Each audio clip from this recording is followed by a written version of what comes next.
Welcome to the Funnel Effect. It's great to be here. Today we are taking a journey into, well, the heart of modern medicine, quite literally.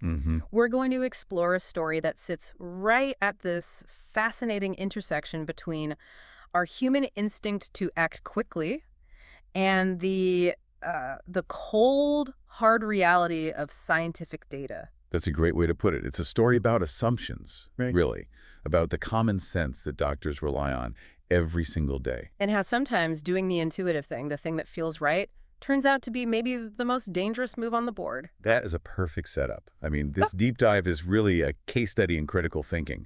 It completely challenges that idea that more is better and, sooner is safer. And before we get into the philosophy, we have some pretty serious housekeeping to do. We are basing this entire conversation on a landmark piece of research. This isn't just an opinion piece. This is a trial that actually changed the guidelines. It did. The paper is titled Pretreatment with Prasugrel in Non-ST Segment Elevation Acute Coronary Syndromes.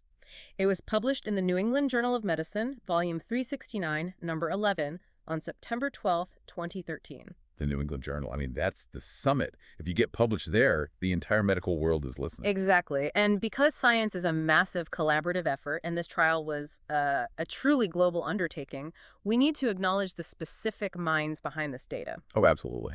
The authors credited on this work are Gilles Montelescott, Leonardo Bolognese, Darius Dudek, Patrick Goldstein, Christian Ham, Jean-François Tinguet, Jurian M. Tenberg, Deborah L. Miller, Timothy M. Costigan, Jochen Godick, Johanna Sylvain, Paulo Anjoli, Jacek Legutko, Margit Niehammer, Zuzana Matowska, Joseph A. Jakubowski, Guillaume Kela, Luigi Oltrona Visconti, Eric Vico, and Peter Vidimski. That is quite a list. And of course, this is all on behalf of the entire ACOAST Investigators group. And that list, it really reflects the sheer scale of what we're about to discuss.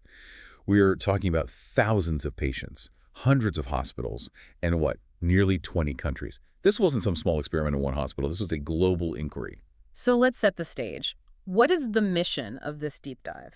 We're looking at a specific moment in cardiology, a pivotal moment, regarding how doctors treat heart attacks, specifically a type called non-ST elevation acute coronary syndromes, or NSTE-ACS for short. Correct. The mission is to analyze the tension between two medical philosophies.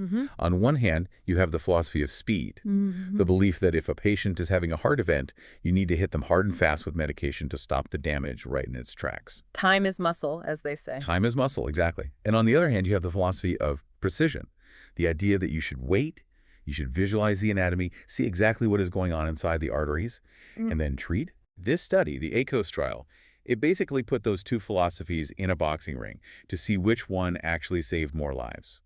And just to give you, the listener, a little teaser of where we're going, this wasn't a drawn-out fight that went to the judges' scorecards, was it? Not at all. Not even close. The results were so distinct, and the safety concerns, well, they became so apparent that the safety committee actually had to intervene. They stopped the trial. They stopped the enrollment of the trial early. Wow. That is always a massive red flag in research. I mean, when the referees step in and stop the fight to protect the fighters, or in this case, the patients, you know something truly significant has been found. It's a story about how common sense, that idea that stronger drugs given earlier must be better, doesn't always match up with the biological reality. Okay, let's unpack all of this. We need to start with the basics, just to ensure everyone is on the same page. Who are these patients? We keep saying NSTE-ACS, it's a mouthful of an acronym. What does that actually look like when a patient rolls into the emergency room? Okay, so imagine it's 2 o'clock in the morning. A patient comes into the ER. They're clutching their chest. They describe this heavy pressure. Maybe it's radiating down their left arm. Maybe they're short of breath. The classic signs. Classic signs. The medical team immediately springs into action. They hook up the 12-lead ECG, that's the electrical tracing of the heart, and they draw blood. And this is where the fork in the road happens. Or... This is the fork, right. In the movies, or, the worst case scenario, you see ST elevation on the ECG. It looks like a tombstone pattern on the monitor. That's a STEMI. It means a major coronary artery is 100% blocked right now. And for those patients, the protocol is just pure speed, isn't it? Oh, absolutely. For a STEMI, you bypass everything. You go straight to the cath lab to open that artery up. But that is not who we are talking about today. Okay, so who is our patient, the NSTE-ACS patient? These are the patients who have the chest pain, and crucially, their blood tests come back positive for troponin. Troponin. Let's define that for a second. Troponin is a structural protein. It's found inside your heart muscle cells. It is not supposed to be just floating around in your bloodstream. Right. So if we find troponin in your blood, it means heart muscle cells are dying. They're leaking their contents. So we know for a fact there is heart damage happening. So the heart is definitely taking a hit, but the ECG is different. Exactly. The ECG does not show that massive ST elevation. It might show some subtle changes or what we call depression, but it tells us the artery isn't 100% occluded yet. So there's still some blood getting through. There's likely still a trickle of blood flow. It's like a sputtering engine, not a completely seized one. So because the engine hasn't completely seized, the urgency is slightly different. It's still urgent, but... Correct. The standard procedure for these patients is to admit them to the hospital and schedule a coronary angiography, which is just to look inside the arteries with a special camera, usually within 2 to 48 hours. Ah, so there is a waiting period. You're in the hospital, you know you're having a heart event, but you're waiting for the procedure. And that waiting period is the battleground for this study. Precisely. That is the entire crux of it. The question that kept cardiologists up at night was, what do we do with this patient during those 4, 12, or even 24 hours? Do we just let them sit there? Or do we try to stop the clotting process aggressively while they wait? And this is where the drug of the hour comes in, Prasugrel. Prasugrel, yes. Yeah. This is a heavyweight champion in the world of cardiology.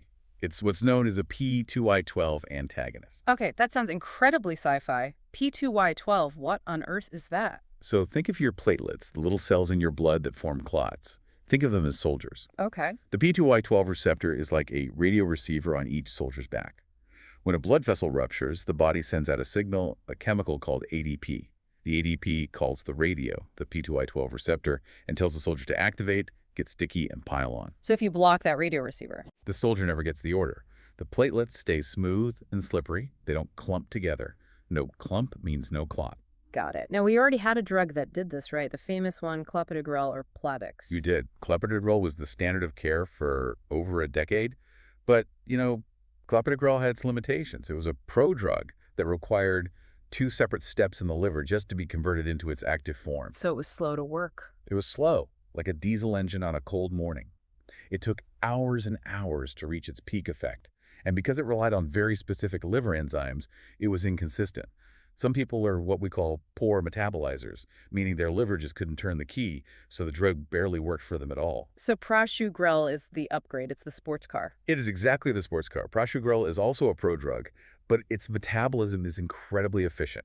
It sort of bypasses all those bottlenecks. It's way more potent, meaning it inhibits way more platelets, and it has a much, much faster onset of action. It hits the system hard and fast. Okay, so I can see the logic forming here.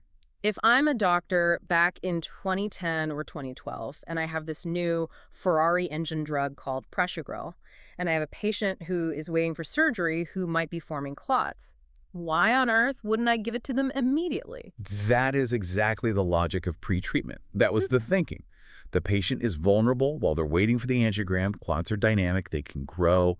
If we give this powerful drug upstream, at the moment of diagnosis in the ER, we can cool down the artery. We can prevent another heart attack from happening before they even get to the operating table. And this wasn't just a guess, right? There was a historical precedent for this. There was a very famous trial called the CURE trial. It used clopidogrel, the older, slower drug, and they found that pre-treating with clopidogrel was highly beneficial. It reduced heart attacks and deaths. It became a Class I the absolute gold standard. So the entire medical community thought, well, if clopidogrel works, surely Prasugrel, which is stronger, faster, and more consistent, will work even better. That was the hypothesis of the ACOS trial. It's a classic syllogism. If A is good and B is a stronger version of A, then B must be great. They hypothesized that pretreatment with Prasugrel would significantly reduce ischemic events, heart attacks, strokes, death, compared to waiting. It sounds like a slam dunk. It sounds like the most logical thing in the world. It does. It absolutely does. But in medicine, logic is not enough. You have to prove it. Biology is messy. And sometimes stronger doesn't mean better. Sometimes stronger just means more dangerous. So let's get into the mechanics of how they tested this. This wasn't a small study in a single clinic. No, not at all. ACOS was a massive Phase 3 randomized double-blind trial. And Phase 3 means it's the final hurdle before a strategy becomes, global law. They enrolled 4,033 patients. Over 4,000 people. That gives you a lot of statistical power to work with. Huge power. And it was conducted across 171 centers in 19 different countries. This is crucial because it accounts for different healthcare systems, different diets, different genetic backgrounds. It ran from December 2009 to November 2012. And who was paying for all this? The sponsors were Daiichi Sankyo and Eli Lilly. These are the pharmaceutical giants who actually make Prasugrel. Which is pretty standard for these big trials, right? Yes, industry-sponsored trials are really the norm for large drug studies because they cost millions and millions of dollars to run. But the data is always scrutinized by independent committees. So walk us through the two groups, patient A versus patient B. How did this work? Okay, let's look at the pretreatment group. This is the experimental arm. A patient comes into the ER, gets diagnosed with NSTEACS. Immediately, right then and there, before anyone has seen their coronary anatomy, they are given a 30-milligram loading dose of Prasugrel. So they're loaded up with this potent blood thinner right at the very start. Correct. Then they wait for their angiogram. If the angiogram shows a blockage that needs a stent, what we call percutaneous coronary intervention or PCI, they get another 30 milligrams of Prasugrel on the table. So 30 now, 30 later, a total of 60 milligrams. Exactly. Now let's look at the control group. This is the comparison. They come into the ER, get diagnosed, and they're given a placebo pill. A sugar pill. A sugar pill. It looks like Prasugrel, tastes like Prasugrel, but it does absolutely nothing. So they are waiting for their surgery with their platelets fully active. Well, they usually have aspirin and maybe some heparin, but yes, no potent P2Y12 inhibition. They wait for the angiogram. Then, and this is the key part, only if the doctor sees a blockage and decides to stent it, they get the full 60-milligram dose of Prasugrel right there on the table. I see. So the total dose for the patients who end up getting a stent is exactly the same, 60 milligrams. The only difference is timing. Group A gets half the dose hours in advance. Group B gets it all at the finish line. Precisely. The study is asking a very simple question. Yeah. Does that head start buy us any safety? Does it prevent heart attacks while they wait? And what were they counting? What was the scorecard they were using? They were looking for something called the primary efficacy endpoint. This is a composite score. They wanted to see a reduction in cardiovascular death, myocardial infarction, which is a heart attack, stroke, urgent revascularization, or the need for rescue therapy with other drugs called glycoprotein IBA inhibitors. And that's all within 7 days? Well, within the first 7 days. Basically, they wanted to see fewer bad things happening to the heart and the brain. Right. And the expectation, the hope, was that the pretreatment group would have significantly fewer of these events because their blood was thinner during that vulnerable waiting period. That was the hope. That was the hypothesis. So let's cut to the chase. Did the stronger drug, given earlier, save more hearts? And here's where it gets really, really interesting and incredibly surprising. The answer is no. No. No benefit at all. Statistically, zero. None. When they looked at that primary endpoint at 7 days, the event rate in the pretreatment group was 10.0%. Okay. In the control group, it was 9.8%. Wait. 10.0 versus 9.8. That's almost identical. In fact, numerically, the pretreatment group did slightly worse, though I assume that's just statistical noise. It's pure statistical noise. The p-value is 0.81. For anyone who isn't a statistics nerd, a key value needs to be under 0.05 to be considered significant. Right. A p-value of 0.81 means there is absolutely, unequivocally, no difference between the two groups.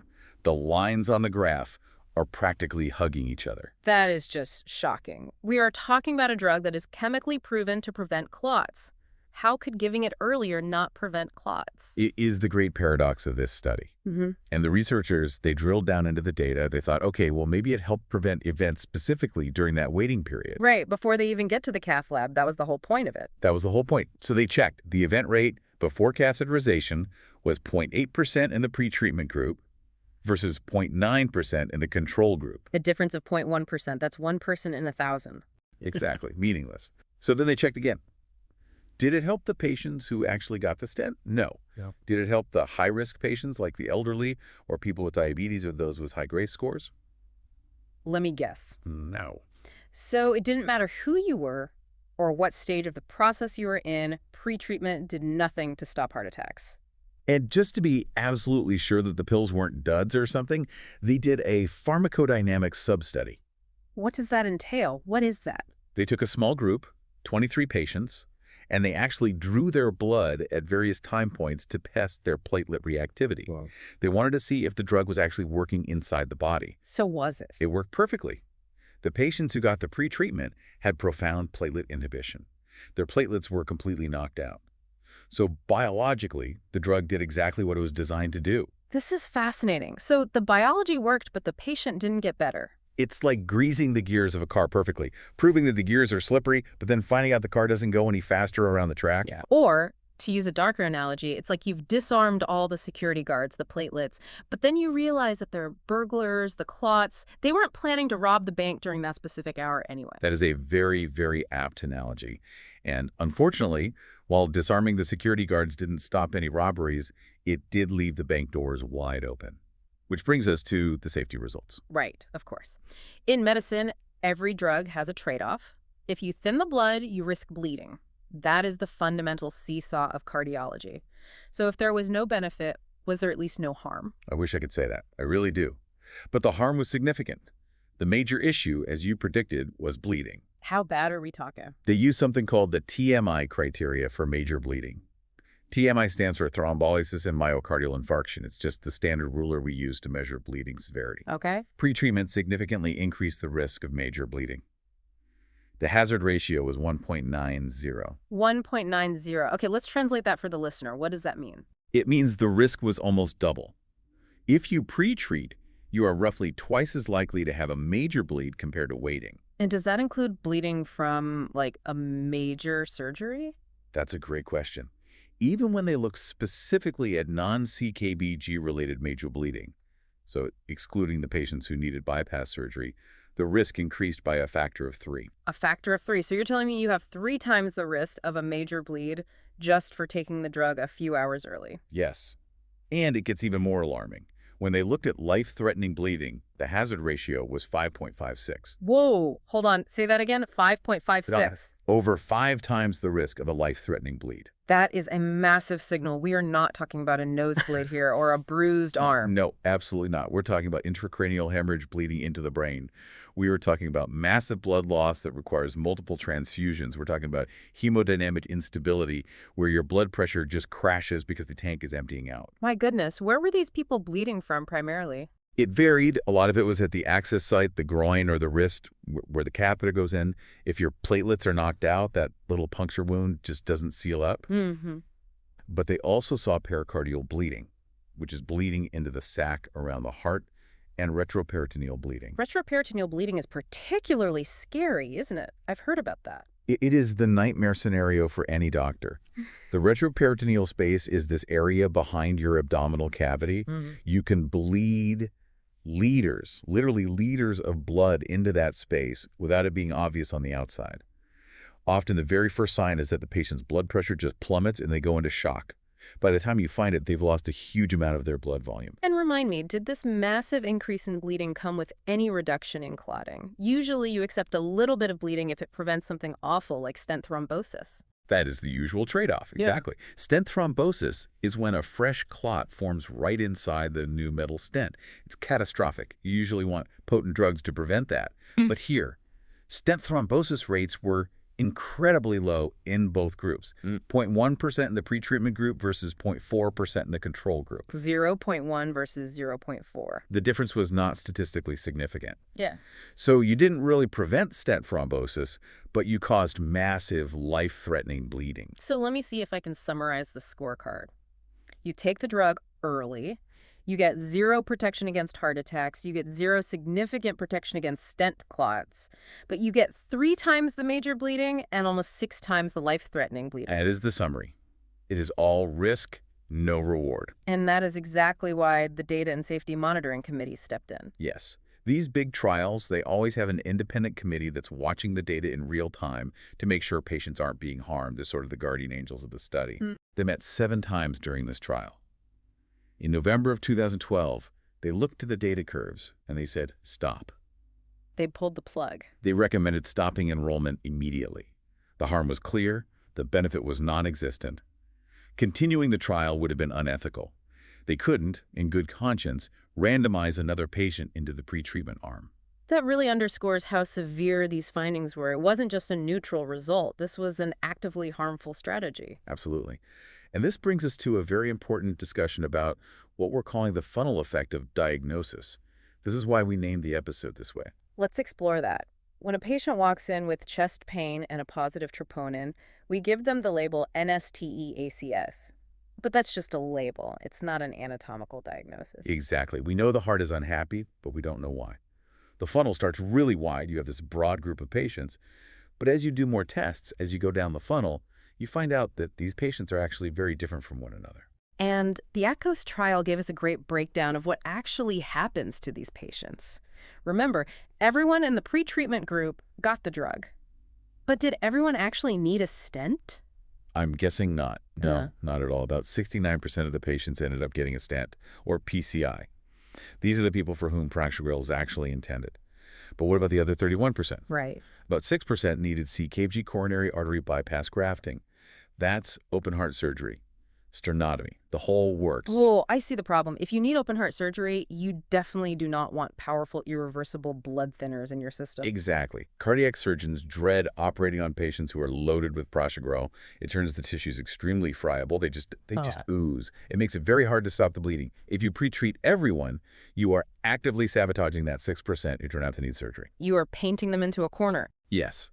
You force the surgeon to either delay the surgery for 5 to 7 days to let the drug wash out, which keeps the patient in the hospital at risk, or you force them to operate immediately with a massive risk of bleeding complications. And what about the rest? That accounts for roughly 75%. What about the other quarter? The remaining 25% were treated with medical therapy alone. And what does that mean? It means they didn't get a stent or surgery. Maybe their blockages were too small to stent or too far down the artery. Or maybe it wasn't a classic heart attack at all. Maybe it was myocarditis, which is inflammation, or stress cardiomyopathy, or coronary spasms. So for that 25%, 1 in 4 patients, giving them a potent blood thinner was completely pointless. He was worse than pointless. It exposed them to a significant bleeding risk for absolutely no structural gain. They never got a procedure, so protecting them for the procedure was moot from the start. This is the unknown anatomy rule. Yes, that's the heart of it. The main takeaway here is, don't shoot until you can see the target. When you pre-treat, you are firing blindly into a crowd. You are assuming everyone needs a stent.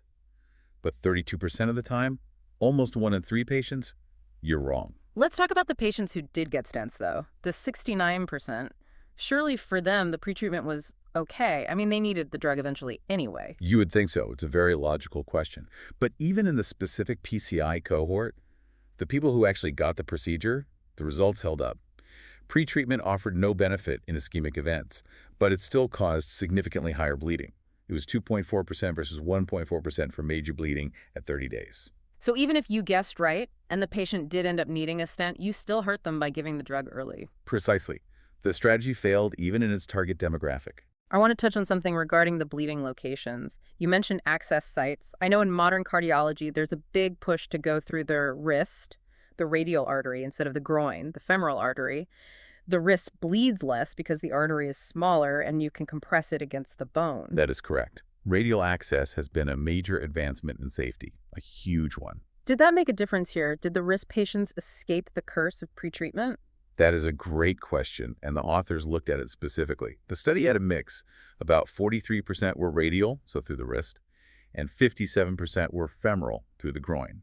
Now, generally speaking, the radial access reduced bleeding risk by about 61% compared to femoral access. That is huge. It is. Radial is definitely safer. However, in this study, even the patients who had radial access had higher bleeding rates if they were pretreated compared to the control radial patients. So the relative harm was still there.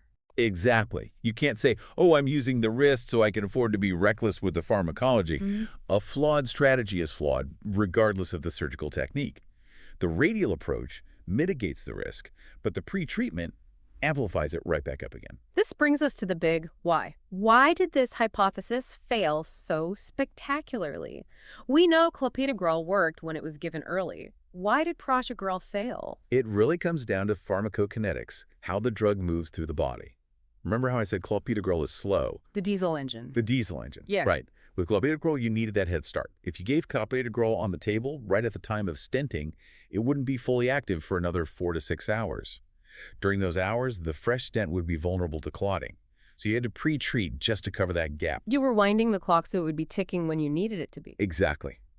But Prasugrel, it's the Ferrari. It is so fast and so potent that giving it at the time of PCI right when you decide to put the stent in is sufficient. It kicks in within 30 minutes. You don't need the head start. So the head start was just extra time for bleeding to happen with no extra protection. Exactly. It was dead time clinically, but active time for bleeding risk.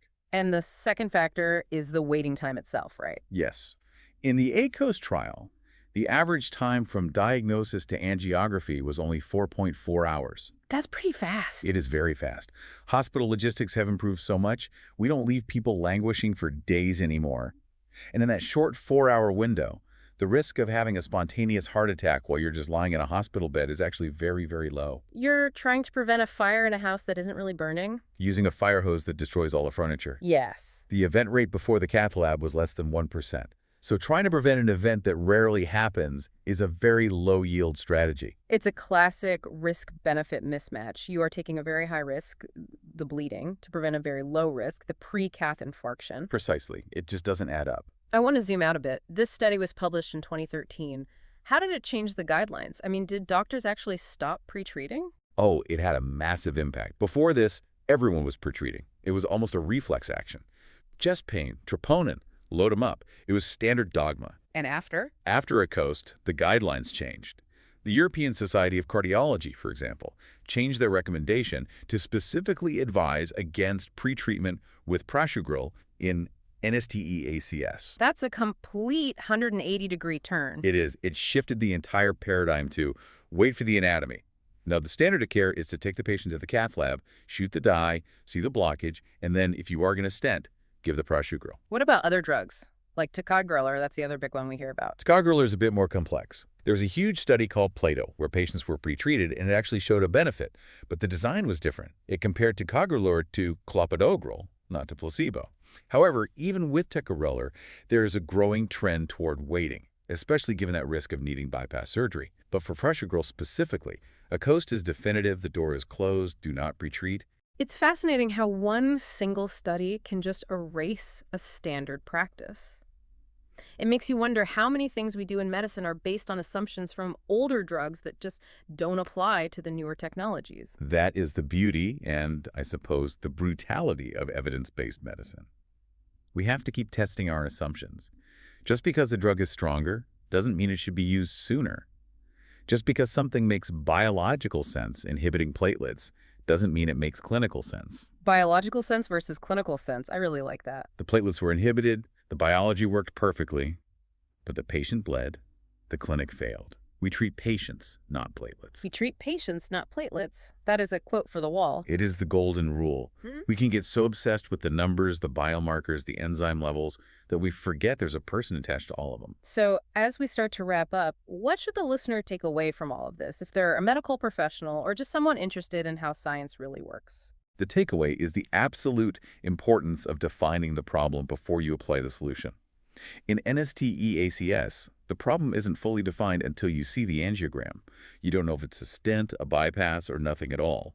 Applying a powerful, irreversible tool like Prasugrel before you know the anatomy is just dangerous. It's about resisting that urge to just do something. Yes. The funnel effect teaches us that the top of the funnel is full of uncertainty. You have to wait until you are lower down the funnel where the diagnosis is clear before you act with the heavy weaponry. And from the patient's perspective, if you or a loved one is ever in this situation and the doctor says, we're going to wait until we see the arteries before giving the strong blood thinners, don't feel like they are delaying care. They are actually protecting you. they are protecting your options. Exactly. They are keeping the surgical option open, and they are protecting you from unnecessary bleeding. They are practicing precision medicine. It's a victory for precision over speed. Indeed. A major one. Before we close, I have a provocative thought. We've been talking about heart attacks, but where else in our lives or in medicine do we apply pretreatment just because it feels safer to act? Oh, everywhere. I mean, think about antibiotics for viral infections just in case, ordering full body scans for healthy people. The urge to do something is a very powerful, very human instinct. We feel better if we are acting. But Akos teaches us that sometimes the bravest and the smartest thing you can do is wait, watch, and gather data. Doing nothing, or rather doing the diagnostic work first, is an active choice. And often the harder one. It takes real discipline to hold your fire. Well, on that note, we're going to wrap up this deep dive. It's been a fascinating look at how 4,000 patients and a team of dedicated researchers helped stop a dangerous practice and made heart care safer for everyone. A true milestone in cardiology. Thank you for listening to us unpack the Akos It trial. was a pleasure. Thank you for watching The Funnel Effect.